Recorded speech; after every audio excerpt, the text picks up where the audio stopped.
Assalamualaikum warahmatullahi wabarakatuh. Alhamdulillahirrabbilalamin. Pada hari ini adalah pembelajaran daring Bahasa Indonesia kelas 10 pertemuan ke-8.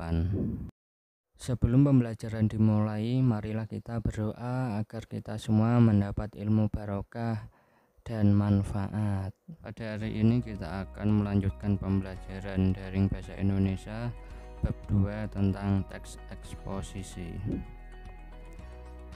Pada hari ini kita akan membahas tentang menganalisis struktur dan ciri kebahasaan teks eksposisi. Struktur teks eksposisi dibagi menjadi 3. Yang pertama, pernyataan pendapat atau tesis. Yang kedua, argumentasi. Dan yang ketiga, penegasan ulang pendapat.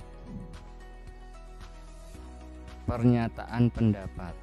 Pernyataan pendapat adalah gagasan utama atau prediksi penulis tentang sebuah permasalahan berdasarkan fakta atau hal yang benar-benar terjadi. Argumentasi. Penjelasan secara lebih mendalam dari pernyataan pendapat atau tesis yang diyakini kebenarannya oleh penulis melalui pengungkapan fakta-fakta sebagai penjelas argumen penulis. Jadi argumentasi ini berfungsi sebagai penjelasan secara lebih mendalam dari tesis. Biasanya berisi tentang argumen-argumen atau pendapat-pendapat. Kemudian yang ketiga yaitu penegasan ulang pendapat. Penegasan ulang pendapat adalah penguatan kembali atas pendapat yang telah ditunjang oleh fakta-fakta dalam bagian argumentasi, serta menambah rekomendasi atau saran terhadap permasalahan yang diangkat dan terdapat di bagian akhir teks eksposisi. Yang ketiga ini adalah penegasan ulang pendapat, penguat dari tesis dan argumentasi, dan biasanya ini terdapat di bagian akhir teks eksposisi. Biasanya terdapat saran-saran. Selanjutnya, ciri-ciri kebahasaan teks eksposisi. Ciri-ciri kebahasaan teks eksposisi dibagi menjadi 2. Yang pertama, pronomina persona. Yang kedua, verba persepsi. Yang pertama yaitu pronomina persona. Pronomina atau kata ganti jika dilihat dari segi artinya adalah kata yang dipakai untuk mengacu nomina lain. Jika dilihat dari fungsinya, pronomina menduduki posisi nomina seperti subjek, predikat, objek.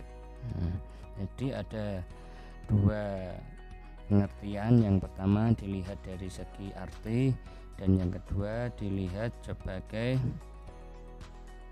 atau dilihat dari fungsinya.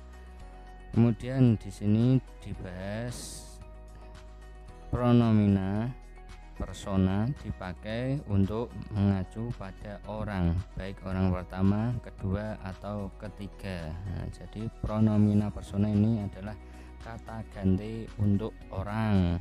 Contoh, kata ganti orang pertama, aku mengerjakan PR di rumah. Jadi orang pertamanya adalah aku. Kata ganti orang kedua, engkau berada di mana? Kata ganti orang kedua yaitu engkau.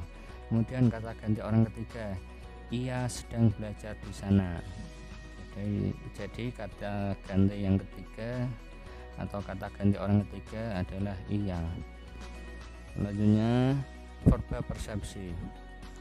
Verba persepsi adalah kata kerja yang menunjukkan suatu ekspresi, gambaran situasi, atau anggapan suatu keadaan atau hal yang terjadi. Verba persepsi digunakan untuk mempengaruhi pembaca agar dapat menerima pernyataan penulis. Contoh, percaya, serius, antusias, optimis, sabar. Jadi ini berguna untuk mempengaruhi pembaca. Jadi pembaca itu seolah-olah percaya atau antusias, optimis. Contoh, Adik melihat televisi dengan serius karena tim sepak bola favoritnya menang pada pertandingan tadi malam. Nah, jadi kata kerjanya yaitu melihat televisi dengan serius atau melihat. Selanjutnya adalah pertanyaan-pertanyaan. Pertanyaan pertama, sebutkan dan jelaskan struktur teks eksposisi. Kemudian pertanyaan kedua, buatlah sebuah contoh kalimat dari verba persepsi dan sebuah contoh kalimat pronomina persona. Nah, jadi kalian membuat satu contoh dari verba persepsi dan satu contoh kalimat pronomina persona.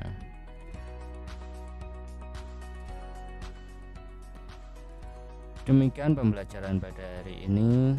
Semoga mendapat ilmu yang barokah dan manfaat.